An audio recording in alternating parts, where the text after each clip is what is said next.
I'm letting everybody in now. We got 9 people coming in.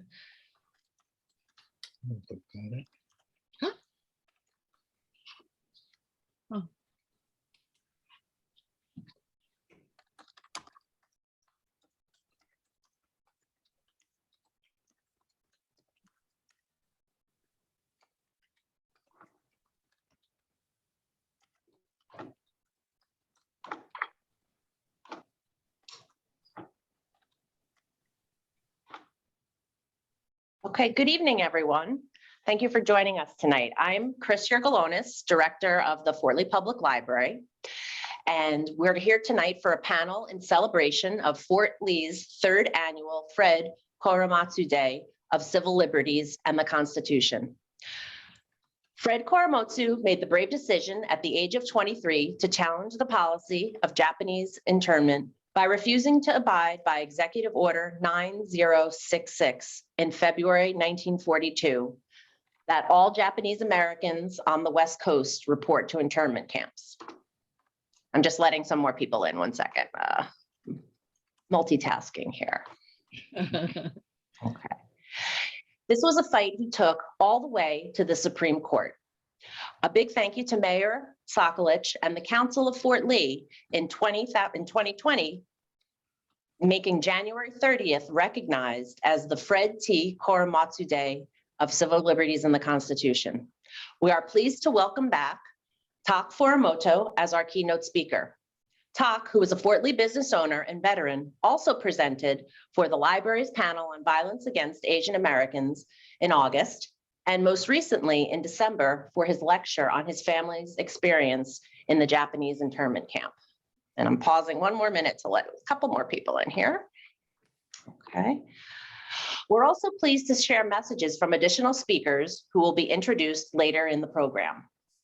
Tonight's program is part of the library's Equity, Diversity, and Inclusion series, which started back in October of 2020 with a seminar entitled How to Talk About Race. To date, we have offered 8 different programs that tackle tough social conversations, celebrate the diversity of our residents, and ensure that the historical experiences of our community are not forgotten. At the end of the presentation, I encourage the audience to post questions in the chat that Tak will be happy to answer. I'm now going to turn it over to our first distinguished guest, Mayor Mark Saklich. Thank you, Chris. Good evening to everyone. So glad and grateful that you're participating in this. First of all, to Chris and the folks at the library, thank you for sponsoring these events, especially bringing attention to diversity. It's always something that Fort Lee has bragged about it being as it being one of our most important and crucial characteristics. Thank you in advance also to the Furumotos, and in particular Tak, who's always taught us and told us and brought to everyone's attention more than really it should have been for a long time. But Fred and the Fred Korematsu story, I'm grateful to Tak because there was so many things about this story that I didn't even know, and I was enlightened. It's just an incredible, incredible life. The Supreme Court, upholding the lawsuit, requiring him to, or upholding, his contest of having to go to the camps back in the day, and then to find out many, many years later that there was so much information that was held back from the Supreme Court for them to make that decision. It's an incredible story. And it's a story about persistence. It's a story about love of country. And really, it's a story about the pursuit of truth. So I'm done talking about it in generality because I'm very excited to hear what Tak and the rest of our speakers have to talk about. But it's an important story that really needs to be told. And I'm very proud that Fort Lee is sponsoring this type of an event to get it out there. So thank you, everybody. Welcome. And I look forward to more of these types of events in the future. Thank you so much, Mark. We'd now like to welcome Dr. Karen Koromotsu, founder of the Fred T. Korematsu Institute. Dr. Koromotsu, are you on the call? Okay, she may be I know has a very busy schedule, so I see her here on the call, but let us know, Dr. Koromotsu, when you're back on and we'll let you speak. In the meantime, I'm going to play a recorded message from Koji Sato, president of the New York Japanese American Association. Just one moment, please.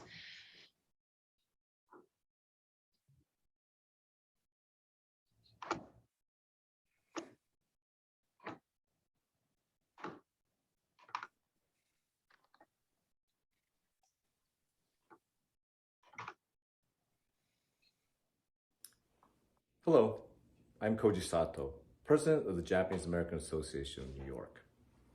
I'm very honored to have been asked to speak here today on the third Fred Korematsu Day in Fort Lee, New Jersey. I would like to thank Tak and Carol Furumoto for their tireless work in keeping the legacy of Fred Korematsu alive and making Fred Korematsu Day a reality in New Jersey. The story of Fred Korematsu is about standing up for one's rights, not only a constitutional right, but a basic right as a human being. His refusal to go to the internment camps during World War II was due to his belief that as an American citizen, he should not be forced to live in an internment camp just because of his Japanese ancestry. Although his case to challenge the constitutionality of the government's internment of Japanese Americans was struck down by the U.S. Supreme Court in 1942, his conviction was overturned 40 years later in a federal court in San Francisco. Fred Korematsu went on to receive the Presidential Medal of Freedom, the nation's highest civilian honor, from President Bill Clinton in 1998. Fred Korematsu lived a life where he fought for and showed that it is within your power to correct injustice. Before the pandemic started, I had the chance to visit the Japanese American National Museum in Los Angeles, where there was an exhibit of artifacts, pictures, and recreation of what life was like at the internment camps that were established for the 120,000 Japanese Americans ordered to be incarcerated. It truly pained me to see that something like this had occurred only 80 years ago. The living conditions were atrocious, and to think of all the men, women, and children that had to live in these types of conditions caused my heart to sink. I truly hope that there will never again be this type of mass injustice incurred on anyone in the future. I sincerely hope that history will not repeat itself in my lifetime, my children's lifetime, my grandchildren's lifetime, or any time in the future. Because of Fred Korematsu's actions, people have become aware of the injustice that occurred in the past. We hope that these lessons are not forgotten in the future. Thank you for your time and giving me this opportunity to speak. Okay, now Mrs. Caroline Furumoto will read a message by Mako Yoshioka, a local community leader. Thank you, Caroline. Okay. This is what Mako wrote. Hello, my name is Mako Yoshioka. Once again, I am happy to join tonight's event with Tak and Carol. As the president of Japan-U.S. Alliance of New Jersey, known as New Jersey Nihonjin Kai, I am proud to have Fort Lee's proclamation of Fred Korematsu Day of Civil Liberties and Constitution on January 30th every year. As a child and natural-born citizen of the United States, Fred Korematsu said, every day in school, we said the Pledge of Allegiance to the flag with liberty and justice for all. And I believed all that. We can all acknowledge the injustices that Fred Korematsu had suffered through just because of his Japanese heritage. But what stands out even more is his loyalty to the ideals he was taught to believe in and his determination to hold those who profess those ideals to uphold them. In Fred Korematsu's own words, one person can make a difference, even if it takes 40 years. Each time a person stands up for an ideal or acts to improve the lot of others, they send forth a ripple of hope. These ripples build a current which can sweep down the mightiest walls of oppression and injustice. There is a great singer called Dimash Kudaibergen. He is a Kazakhstani and he is well known worldwide. One of his songs is called We Are One, which you can find on YouTube. I think we can relate his song to Fred Korematsu's or even to our hope. He is giving the world a message about how we can cooperate with each other during the pandemic. As he sings, we all have to stand together, fight as one to the end. We'll rise and we will shine because we are one.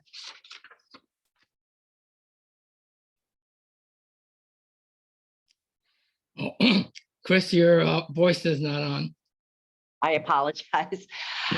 Thank you very much, Caroline. We're very glad to welcome Dr. Karen Korematsu, who's now on the call, and she'll be speaking next. Go ahead, Dr. Karamatsu. Well, thank you very much. And I'd like to especially thank Tak and Carolyn Furumoto, who have been just these unwavering warriors in pursuing Fred Korematsu Day of Civil Liberties and the Constitution. You really epitomize my father's legacy of standing up for what is right and don't be afraid to speak up. So my heartfelt thanks to you, and hello to Fort Lee. I think it's just incredible that you are honoring Fred Korematsu Day of Civil Liberties and the Constitution, and I greatly appreciate your efforts because this is about education. And that's what my father, pursued after his federal conviction was vacated in 1983. He crisscrossed this country and talking about his own experience in the Japanese American incarceration because he didn't want something like that to happen again. But he did this for all Americans. This is about all of us.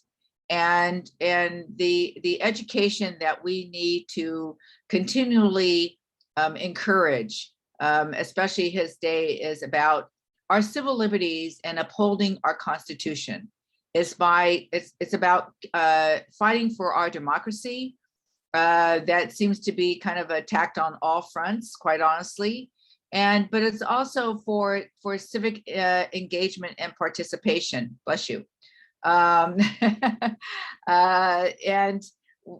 This is what not only we want to encourage adults, but also K through 12.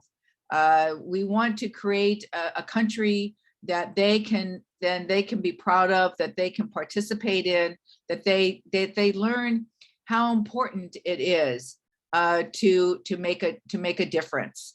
My father's legacy is one to really be proud of as a positive role model. He was a very humble, quiet, generous, soft-spoken person, but he had deep beliefs that at the time of the Japanese American incarceration, or Executive Order 9066, that the government was wrong and he was right. It wasn't complicated. Sometimes we make issues very complicated, and they don't need to be. So even the Roosevelt Institute, who honored my father posthumously this year with a Four Freedoms Award that I accepted on his behalf, even their work is to continue to right any wrongs, to bring focus to these issues, and to make sure that we understand our history, because our history is present. Our history is a part of us now. Our history is all those issues that we need to focus on to make a difference and continually fight to uphold our rights as American citizens. That we need to participate in our democracy by supporting elected officials on a local level, community level, state and national, right? And to understand the issues. And we want to instill that into our young people so that they can help fight the battles. I mean, I hate to admit this, but I'm part of the baby boomer generation. We didn't do a very good job because now we're into a climate control mess, and we're leaving it to the next generation to deal with those issues. But we need to give them the tools to work with, and to give them positive role models. That's, of course, I'm a little prejudiced because it's my daddy, but yeah, I'm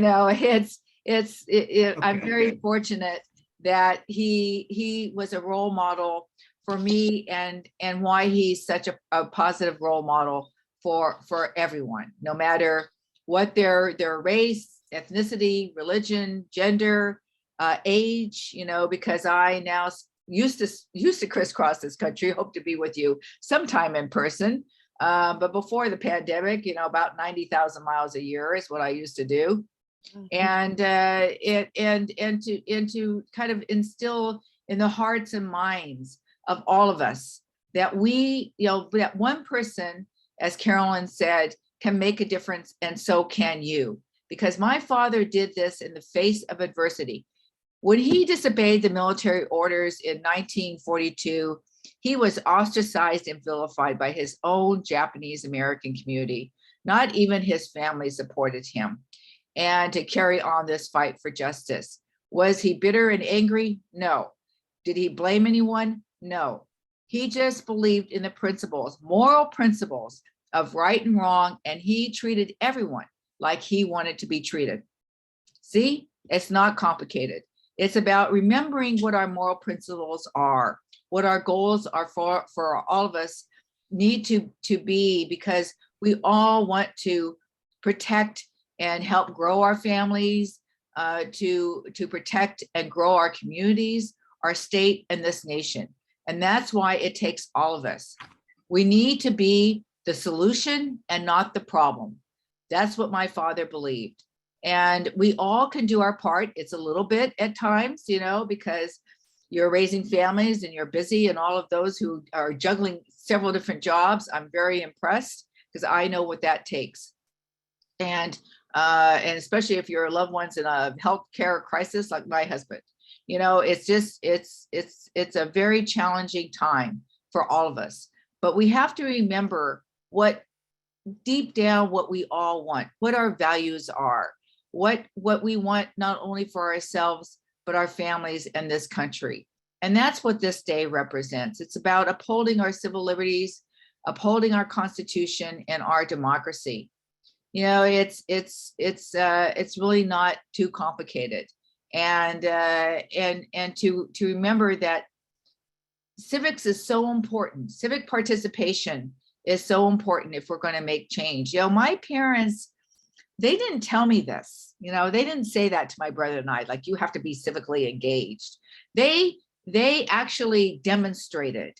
They practiced what they didn't preach. And they were involved in Boy Scouts and Girl Scouts. And my father was in International Lions Club, and he was president twice. He was an elder in our church. These kinds of things. They even back in the days when they had the old-fashioned kind of voting polls, my parents volunteered, to work the polls. And when I learned about my father's case in high school, after my friend gave a book report talking about the Japanese American incarceration, and she said, but there was this one man who disobeyed the military orders, and it ended up to be a landmark Supreme Court case called Koromotsu versus United States. Oh, that's my name. And I have 35 pairs of eyes turning around looking at me, and I'm shrugging my shoulders thinking it's some black sheep of the family. Little did I know it was my own father. Until I, confronted him hours later. He not only had housing discrimination, he had employment discrimination. Do you think that made him bitter? No. But, it was when it came to 8 o'clock at night, I told him what I learned that day in school. And he said simply, it happened a long time ago. And what he did, he thought was right. And the government was wrong. And I didn't know all those years, because it took almost 40 years for him to see justice, that he never gave up hope that someday he could reopen up his Supreme Court case, but he didn't know how to do that because the lawyers were expensive. And he didn't, it's not like he knew a few at church, but it's not like you're going to go in front of them and say, by the way, I have a federal prison record, and would you help me to reopen my Supreme Court case? Doesn't work that way. Until they uncovered the evidence that proved that there was no military necessity for the Japanese Americans. At the time of my father's Supreme Court hearing in 1944, the Department of Justice had lied to the Supreme Court, altered evidence, and destroyed evidence. But my father always believed in this country, the Constitution that he learned about in high school, because he thought he had rights as an American citizen, and the Supreme Court, our judicial system. He always believed in that, even though he was so totally disappointed when he was ruled against him. But, now we have Fred Korematsu Day of Civil Liberties and the Constitution. The state of California was the first one, signed by a Republican Governor Schwarzenegger. The Commonwealth of Virginia has a Fred Korematsu Day of Civil Liberties and Constitution. New York City, Florida, was the power of the pen and students, because the students wrote letters in the 7th grade studying civics to their local state senator because they wanted a Fred Korematsu Day of Civil Liberties and the Constitution.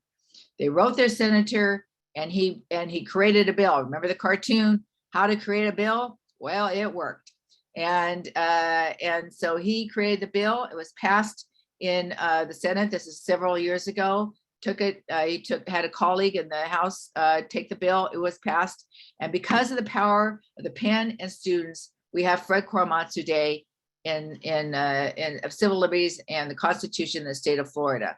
And in fact, I just came from a meeting, a ceremony with Governor Ducey in Arizona, who believed that the incarceration was wrong, that he realizes the divide that we have in this country, and it was important to sign this legislative bill for his state of now it's official, of Fred Korematsu Day of Civil Liberties and the Constitution in perpetuity. It's recognized, doesn't cost any money at this point. We're doing this at local levels. It doesn't cost anything. We just want education to be acknowledged by the governor and the superintendent of public instruction. And the rest is, we support teachers and educators. I work nationally to make sure that this kind of curriculum is in the schools. And if the Republican governor of Arizona can sign and have this bill passed, I'm hoping that New Jersey someday will be able to do the same, because it's going to take all of us to make that difference and to carry on my father's legacy of speaking up for standing up for what is right, and don't be afraid to speak up. Thank you. Thank you so much, Doctor, for sharing your father's story. It's so inspirational. Thank you so much for being with us. I'm now going to turn the program over to Tak, who has a presentation for us. He'll be speaking, and we'll be showing you a slideshow as well. Tak, just give me one moment to share my screen.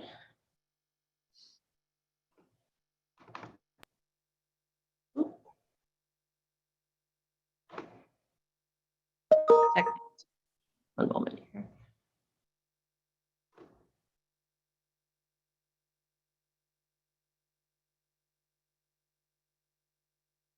Chris, I just have to say, it's not often that we're able to actually have the blood relative of the person whose life we're celebrating. Doctor, on behalf of Fort Lee, thank you so much for being here tonight. And it was just really cool. I don't know any other words other than to tell you, it was really cool getting your perception of this. And then in high school to now hear your name.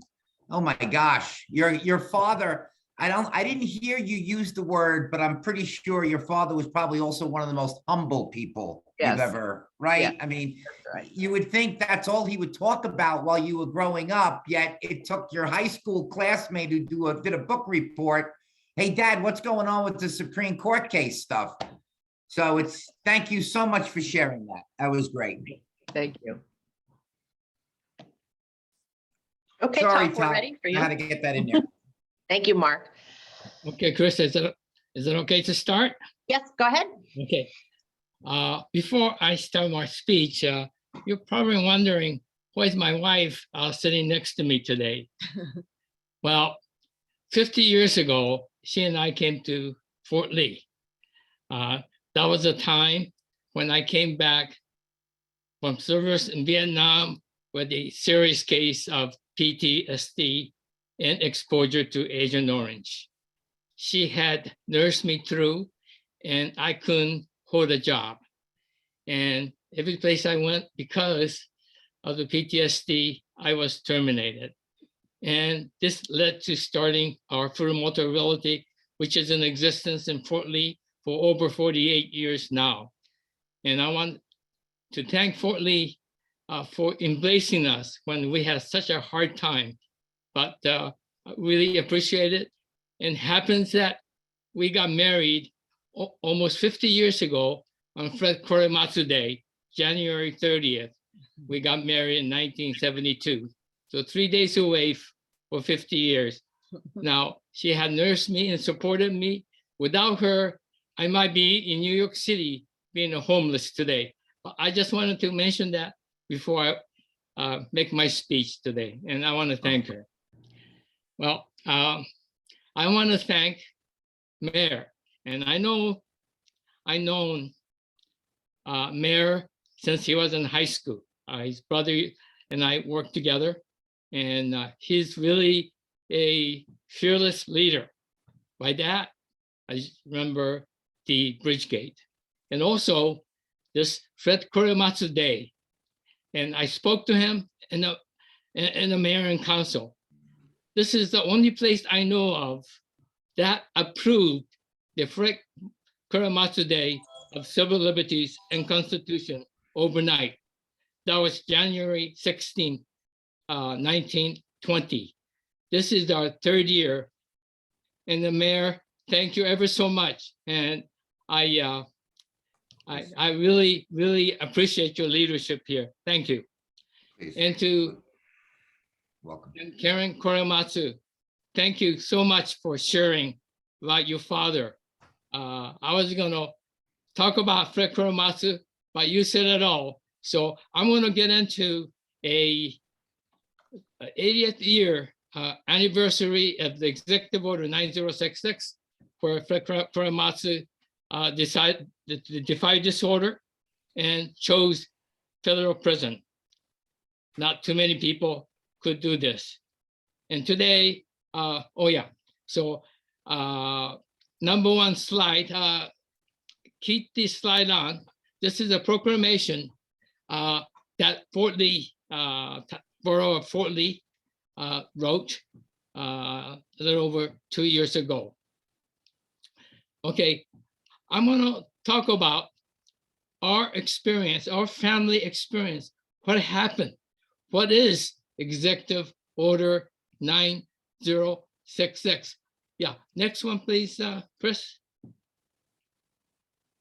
Yeah, I would like to read, this is in a nutshell what Executive Order 9066 was about. I received this in October 1st of 1993. Let me just read this because this is very crucial today's presentation.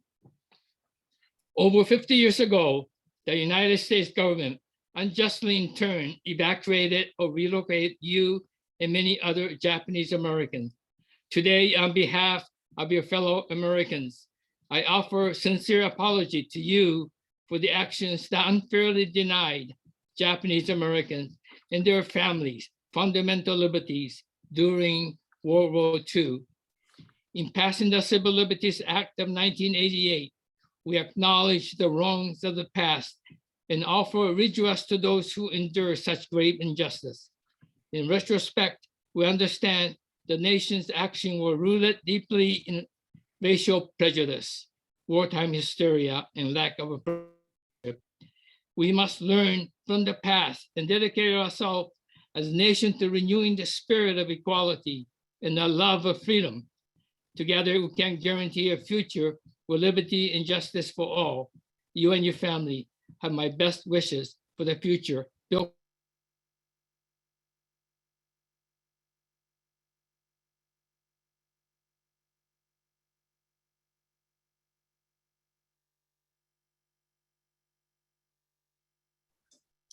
Tak, you gotta unmute yourself.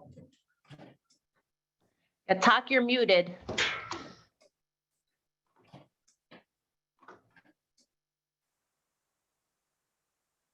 Am I muted? Oh, Okay, you're good. I gotta share the screen though again, 1 second.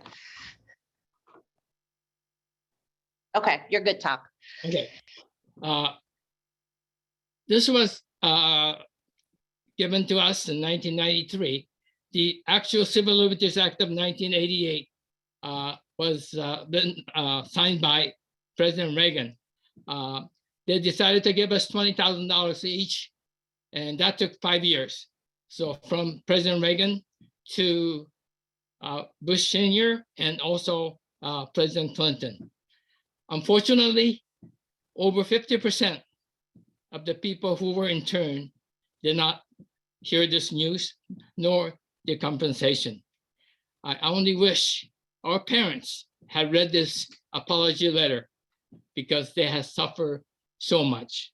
Next page, please.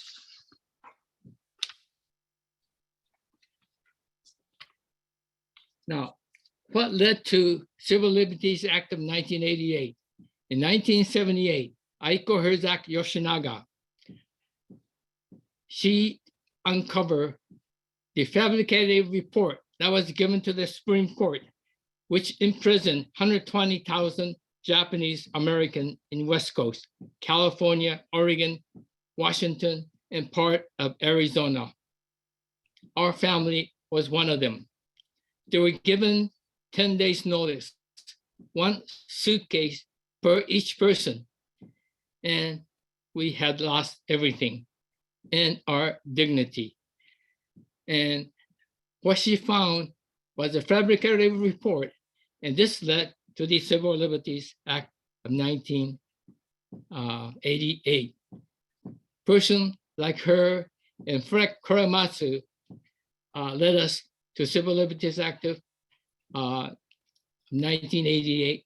And it took another 40 years for the Supreme Court to rule Executive Order 9066 unconstitutional. And we like this country.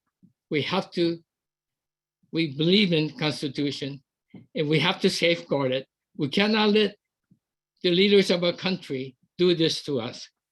And Fred Korematsu Day of Civil Liberties and Constitution remind us that we should have no other Americans ever suffer what we had suffered in our own soil.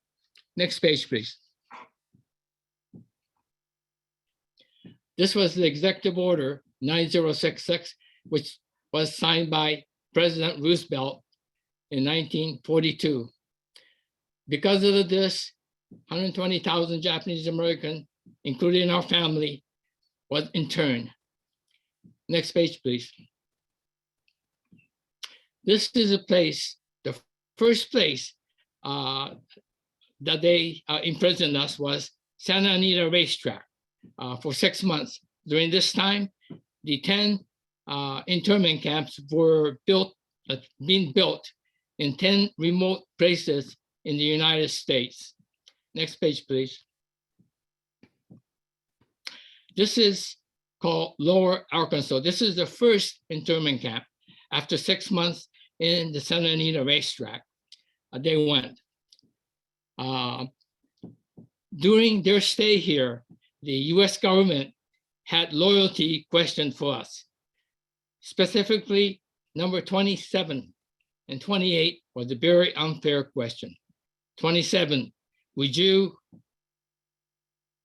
serve our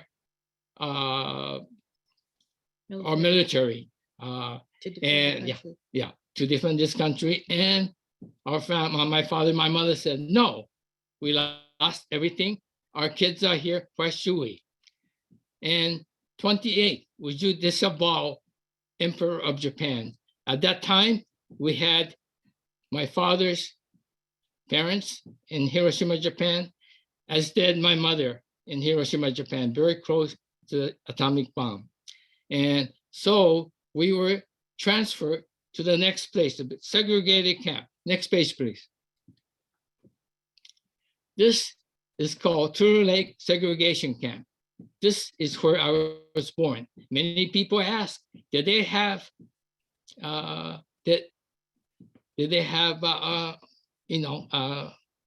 sentry with rifle or machine gun? Yes, they had the machine gun facing us. They had the rifle. In fact, May of 1944, they had shot young Japanese American who was Charlie to the work. So he was trying to catch a truck, and he got shot behind his back, and the guard was not sentenced at all. But okay, next page, please.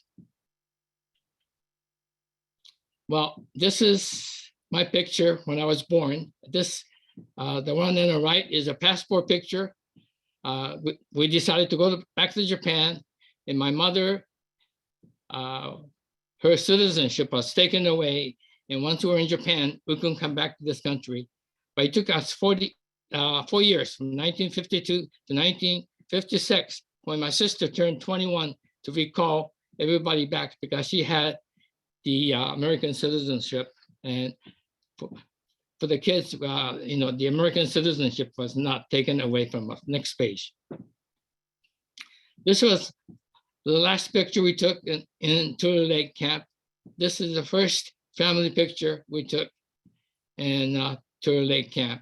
Okay, next page, please.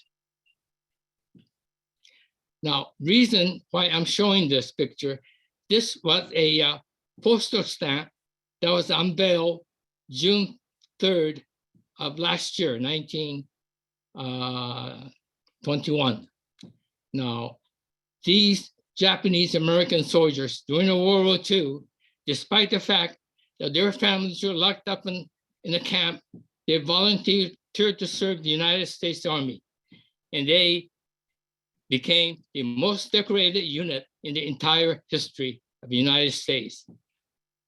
Like Fred Korematsu, we like America.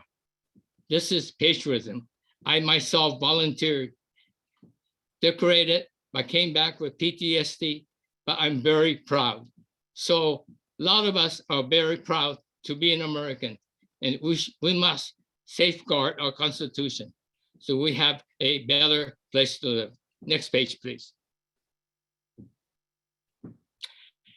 Now, this has nothing to do with Executive Order 9066. Back in late 1980s and 1990s, there were Japanese bashing when they bought Rockefeller Center, they bought Pebble Beach Golf Course. There was a amount of jealousy. And I think the mass media kind of overplayed it. And there was hate crime all over the place. In fact, not the Japanese, but the Chinese young man was battered across his head by a bat. He died. They thought he was Japanese. This was our second hate crime that we faced in this country. The first was the Executive Order 9066.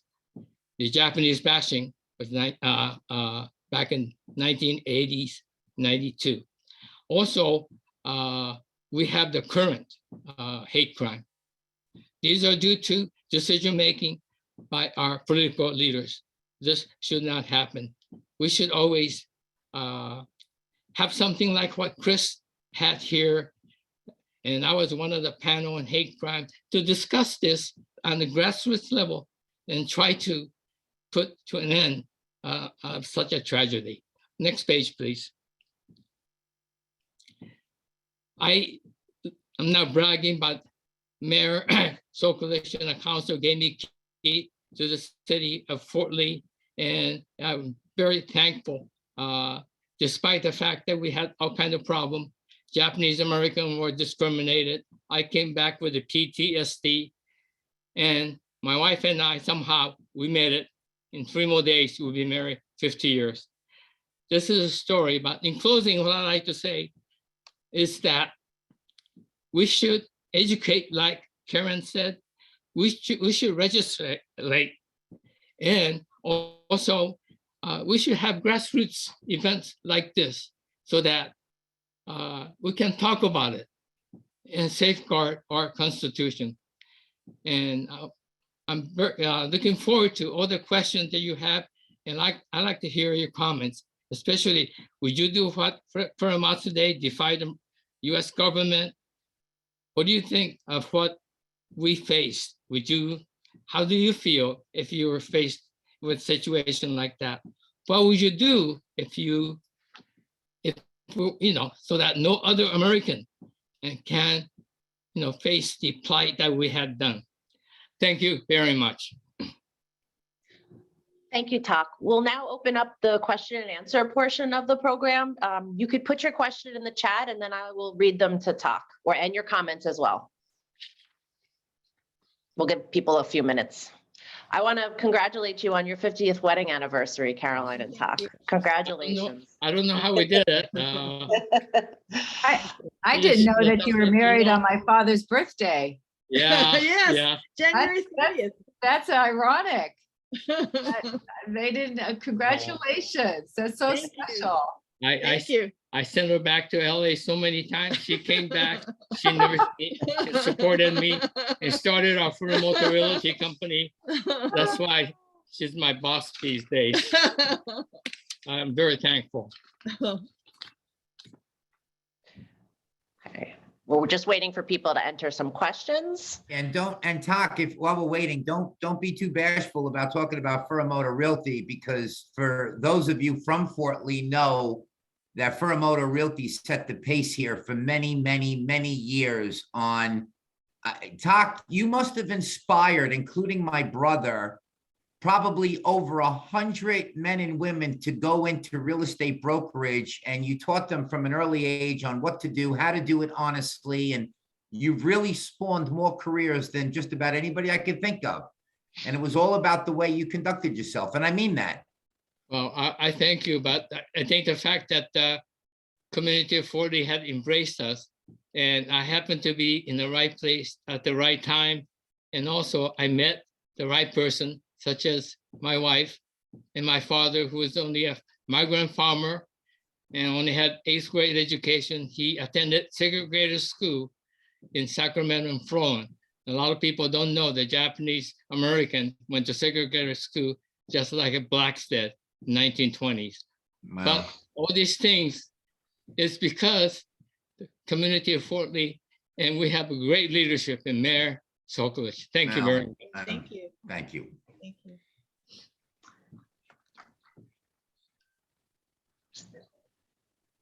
And you could also, if people are more comfortable, you can unmute yourself and ask the question in person. If you don't want to put it in the chat, you can do it either way.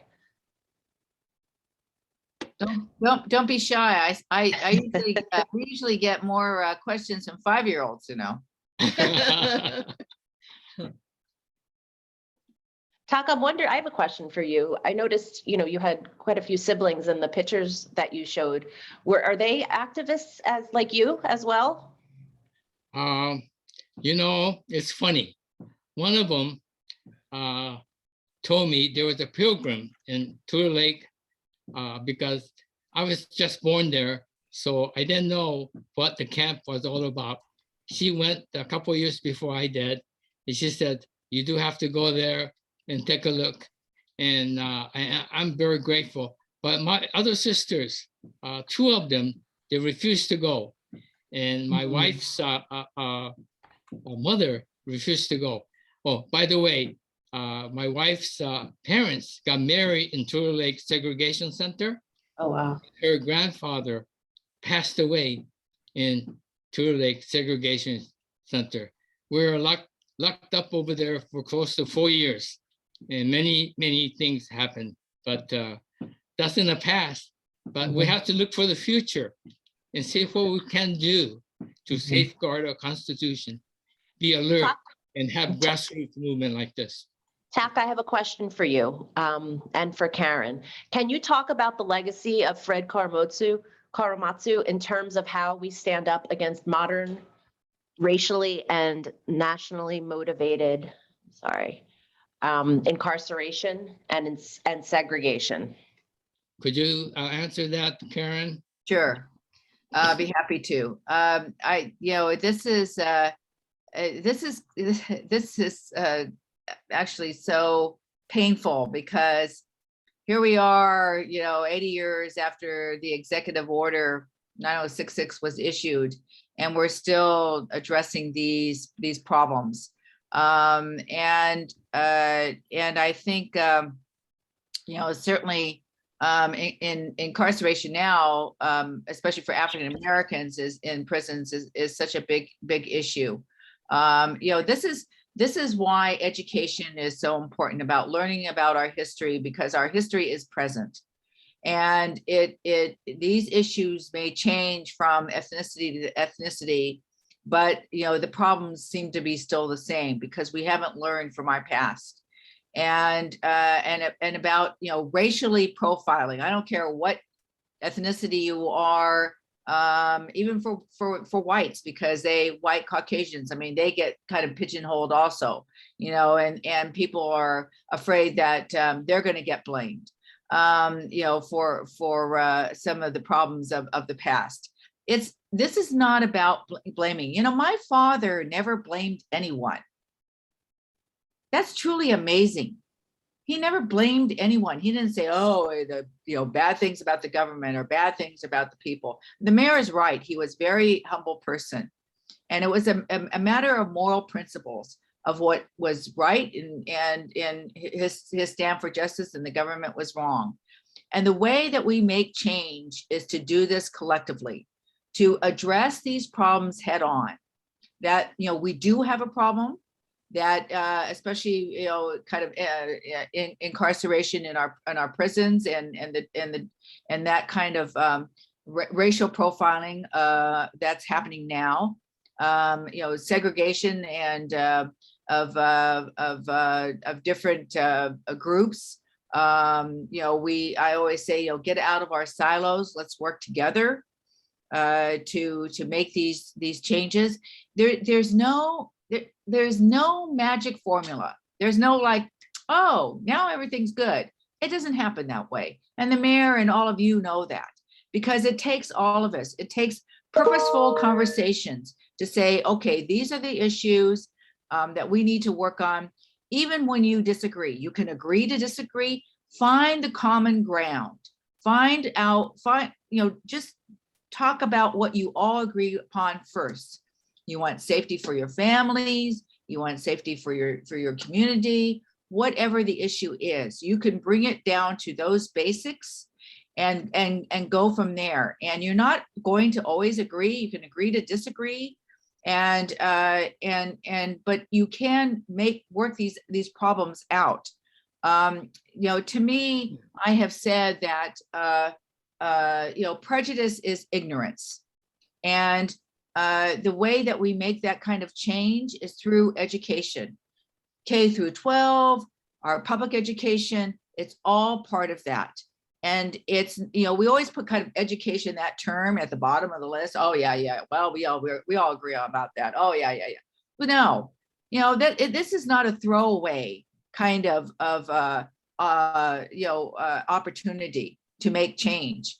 You have to be purposeful and to work together and to appreciate each other's differences, and if nothing else, respect for each other, so that we can work together.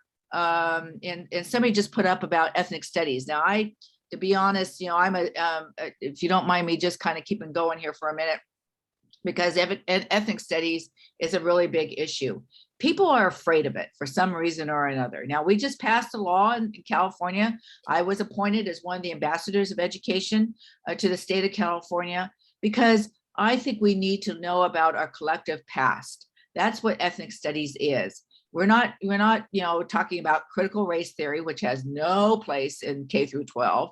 That's something for attorneys to discuss in law school, So let's kind of keep these kinds of issues in perspective.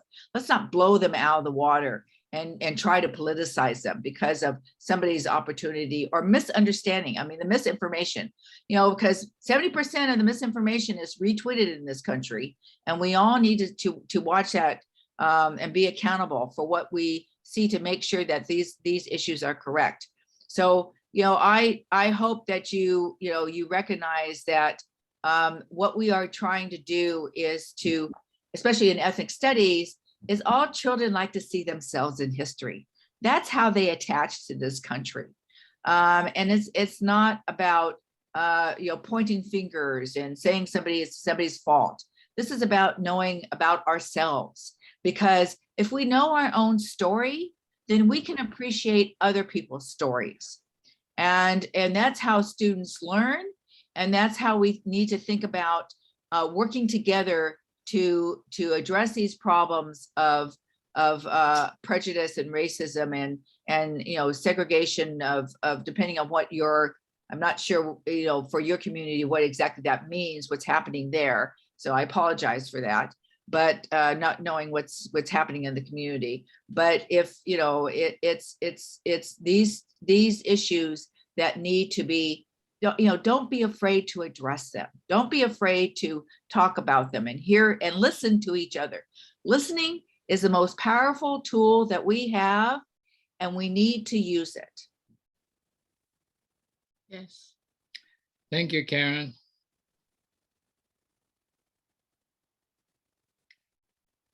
Chris, any questions? Good evening, Furumoto-san. Hi, how are you? This is Keiko Tsuyama. I'm a journalist, Japan-born journalist, based in New York City for 18 years. And I came here, the United States in 2003. And, by then, even, I've been, have like a decades of journalist experience. I didn't know about the what happened to Japanese American people in the United States during the war. So I can tell you why, because we learn about like a Himeyuri, the Okinawan high school girls who assisted and supported Japanese soldiers in Okinawa for a while, and then they ended up committed suicide with grenades and bomb shelters, stuff like that. But I never learned about Japanese Americans' experience gone through during the war. So I'm wondering, how we can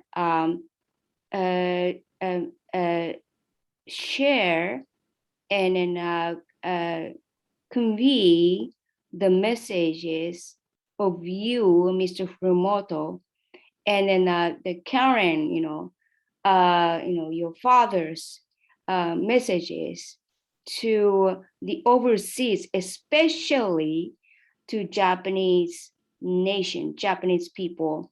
I really would like to know about, how we can do that, because I'm writing for Japanese publications all the time. So, I would like to know if I can help you to spread your messages, and then in what ways, So I really appreciate, how you want to spread and then share your messages, not only in the United States, but outside the United States. Thank you. Well, thank you for the question.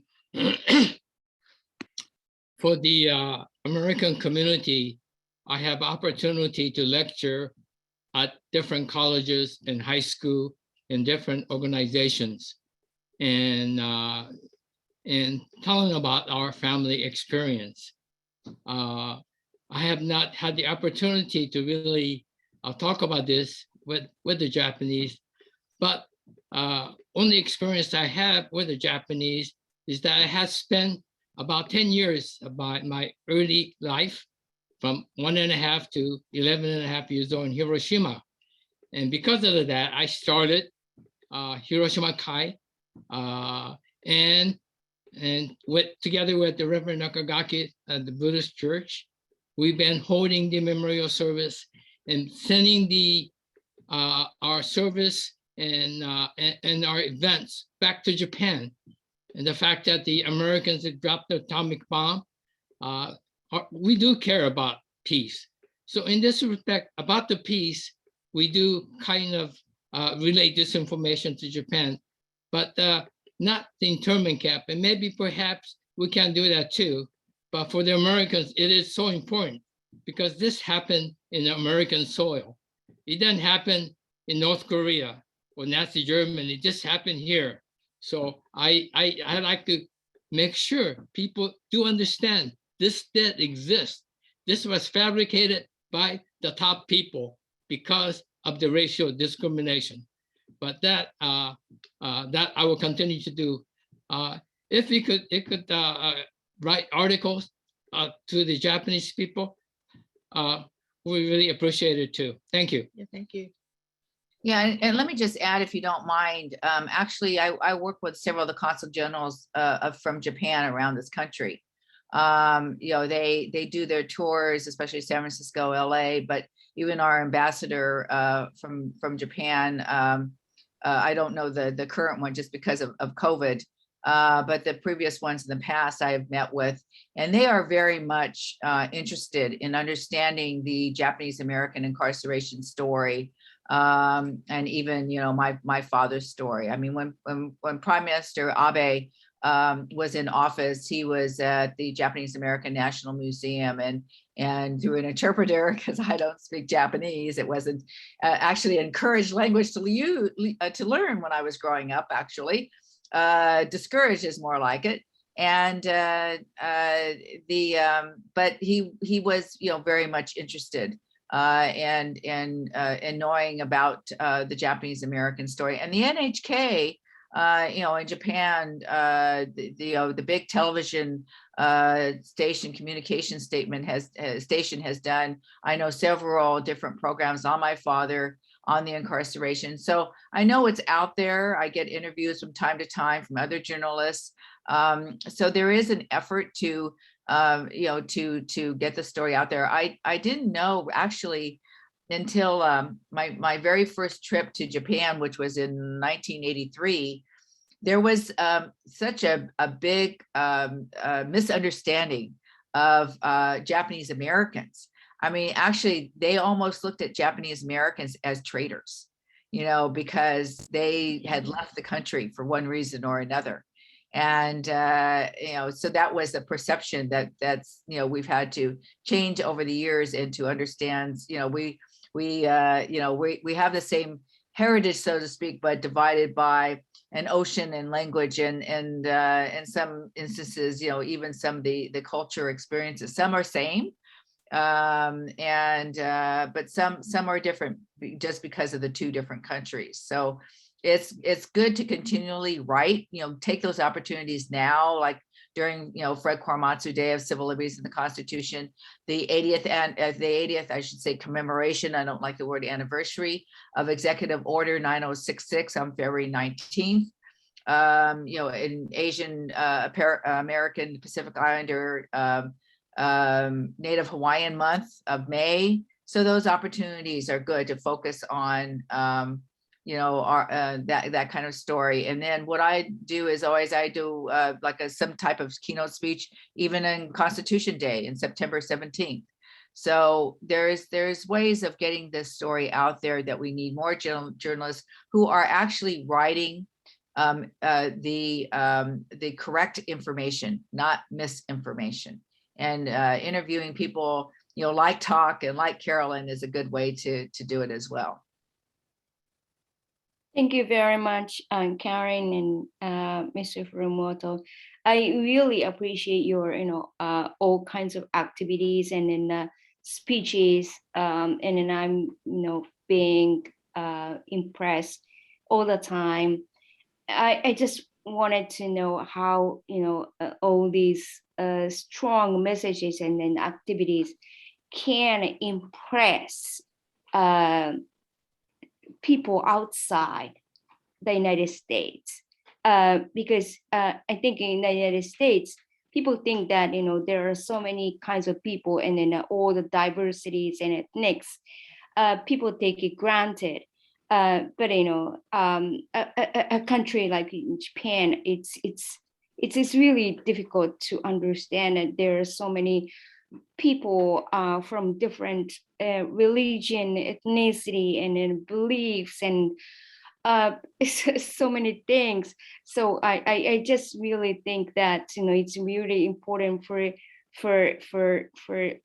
them, for such people to understand the dignity and then the legacy and the messages from your father, Fred Korematsu, and people such as Mr. Furumoto. So I really appreciate your efforts all the time. Thank you so much. Thank you Thank very you. much. Thank you. We have two questions. The first one is from the chat, and then Mayor Sokolich has a question after that. So I'm going to read the one in the chat first. In what ways does the criminalization and incarceration of migrants in the present echo what occurred 80 years ago with Japanese internment camps? How can we develop a new social paradigm so we don't continue to make the same or similar mistakes again? Again, like Karen said, education is so important. And like I said, for example, today on a community level and the grassroots level, we have almost like a town hall discussions. These are very important. Also, it's a tough to go up to the politics, but you have to go up there and change the law. I mean, it's like pulling my hair out, trying to get the Fred Korematsu Day instead of New Jersey. We have the state senate have passed it. We still haven't got the assembly to pass it yet. Like Mayor Sokolich says, this is no brainer. I mean, what's wrong? I mean, but politics is different, so much red tape. But again, all these three things, I think is important. You just can't sit back and say, wow, it's going to work out. Never does. But you have to be active. You have to be proactive. That's my answer. Yeah, just let me try to add briefly, if I may, that if you're talking about like separation of families at the border, this is about the point about knowing your history, because this is not anything new. This happened to the Japanese American families. After Pearl Harbor, over 2,000 Japanese nationals were rounded up and separated from their families. I mean, dangerous people like Buddhist priests, teachers who were teaching Japanese language, other kind of community leaders. And they were kidnapped and taken away, and their own families didn't even know where they were.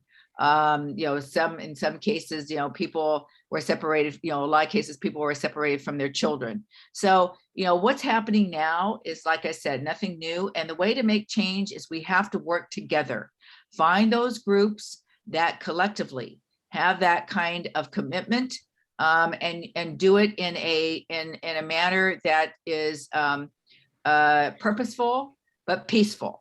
But make sure that your voices are heard, to work with attorneys that will want to give their time pro bono, to volunteer, to help make change in policy. So if you want to make any changes in government, it's usually through policy. And that's why, even learning about civics in schools and learning about policy is so important. It's just not something that's supposed to be somebody else's responsibility. It's somebody else's problem. No, it's all of our problems. Like I said, be part of the solution and not the problem. And don't think that someone else is going to do it, and to work collectively together. Find those people that have the same belief and cause as you do, where you want to take on a certain challenge, and go from there. Find the elected officials that can help you, support your work. I mean, working with the city council, working with your mayor, working with your governors, your governor, working, with your state representatives, depending upon what the issue is. And it's a responsibility. I mean, even the mayor has got the weight on his shoulders of having to worry about Fort Lee, worrying about all the other problems that may be crossing, his desk and come to him. But, a lot of times these problems are solved because he works with the community. He works with the city council, with the Board of Education, whatever it takes to address these problems and to work them out. It takes time, patience, and respect. Mayor Mark, do you have a question? So it's more than apparent that I'm the least smart in this entire group based on the questions that are being asked here, especially the last one. That was a phenomenal question. But I'm going to throw this out there because based on my own experiences, the prejudices and the discriminations, the most dangerous forms of it are not the obvious ones, not the ones that show their ugliness. You know who the enemy is, the guy that wears the swastika, or the guy that, or the person that for whatever reason destroys or ruins a church or what have you. It's the policy that's really, I think, what's most important, and it's ignorance of people that I think is most dangerous. And I think of the example that was in the news yesterday, Doc. They banned in some school districts that book, I believe it's called Mouse. I don't know if you heard the story. It's a children's book that teaches about the Holocaust. Now, I'm saying to myself, there are folks out there that are trying to prevent that knowledge to be out there, and these kids are now deprived of this history. And I think there's an analogy to be drawn. Really, it's about that education, and it's about the curriculum that's in our local public schools. And that's why I'm as proud as I am of the Fort Lee Public Library, because they take on these issues. And I'd love to see hundreds of people at these types of events. But I would just love to hear you speak to that ignorance factor, that wall that local governments put up, and really deprive these kids of that knowledge that they should have. Because with that knowledge and with that education, I think that's how you best fight this discrimination and these prejudices. At least that's my opinion. I absolutely agree with you, Mayor. I'm there supporting you. That's well said. But also to be aware of the microaggressions, because that's the kind of those underlining subtle comments that are maybe a prejudice or a racist remark, right? And people will not speak up to say, hey, you can't say that. That's not right. I think that's also part of our culture that we need to purposefully address and change. But it takes us to speak up to say, yeah, what you're saying is wrong. Is not is disrespectful, or is prejudice. And why are you saying that? I mean, to ask the questions of why. Why does somebody say these things? I think a lot of it is insecurity. A lot of it is lack of education. A lot of it is which comes to the ignorance. And what are they afraid of? Why, that was one thing I thought of. I thought of, books. I mean, you're afraid to talk about the Holocaust. It happened. It's just, I have to tell you, when I started traveling, I would go to the East Coast, and I would talk about, I would share the story, or I might meet somebody in an airport, that maybe I didn't even know me, and, why are you here? Or I'm meeting them in a lounge or something, just by accident, and talk about the Japanese American incarceration, in this country. Oh, that didn't happen. Oh, no, the government would never do that. I mean, that was like complete denial of people that were even, older than me, and saying, oh, that never happened. And this is why, as you said, the education is so important, and you have to keep, it sounds simple, you just have to keep pushing it and keep fighting for it. But asking, if someone wants to get rid of a book that's especially about the Holocaust, why? What are they afraid of?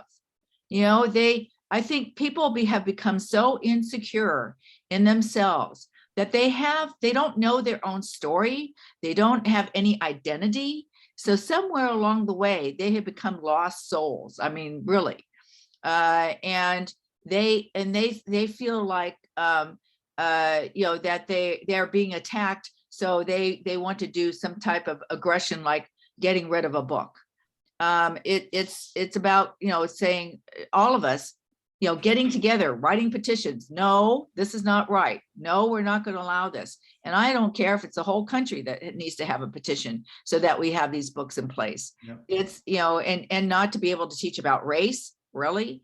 I mean, the critical race theory I get, because like I said, that belongs at law schools and higher education, not in K through 12. But it's just appalling that people also want to attack libraries and books and knowledge. We need to have a diverse knowledge of each other so that we can respect each other's differences and not be afraid of them. And that's being afraid. And being afraid is their own insecurity. And then you have to ask them why. Yeah. Make them explain. Yeah, Mayor. Thank you. Reference to that question. 6 years ago, when President Obama visited Hiroshima, my wife and I also went. And after 65 years, I visited my old elementary school, Gion Elementary School, and I was able to speak in Japanese and Hiroshima dialect to 5th and 6th graders. Now, in Hiroshima, they have so-called peace class, Heiwa Gakushu, and they learn about war, they learn about peace. I mean, I think this is so important, just like learning math and English. And we had a question afterwards, and the question was, what's peace? And very difficult question to ask kids. But this 5th grader said, Mr. Furumoto, peace, I think adults think too seriously about it. It is so simple. It says, you say hello to kid next to you, you be friends with them. That is peace. Now, these things come from 5th, 6th graders learning the Heiwa Gakushu, which is peace class, about the war and the history about this. I think this is very important. I think United States should have this. I don't know. It has a little bit deviate from your question, but I just kind of thought about this, the peace class. Thank you so much, Tak. I think that may be a really great way to end our presentation. I want to thank everyone for attending tonight, and everyone stayed on the call, so thank you. I want to thank Mayor Mark for once again participating. He's done so in the past. I'd like to thank Tak and Caroline, and of course, Dr. Karen Korematsu. And the messages from the other presenters as well. I look forward to seeing everyone at future programs. And I just want to say that our equity, diversity, and inclusion series in honor of Black History Month, we have 2 great programs coming up. I'm going to put the links in the chat. The first one is Tuesday, February 8th at 7 p.m. It's Jim Crow Geography, the Politic of Spatial Confinement and the Legacy of Health Injustice, presented by Dr. Norwood, professor and department head of sociology and criminology at Howard University.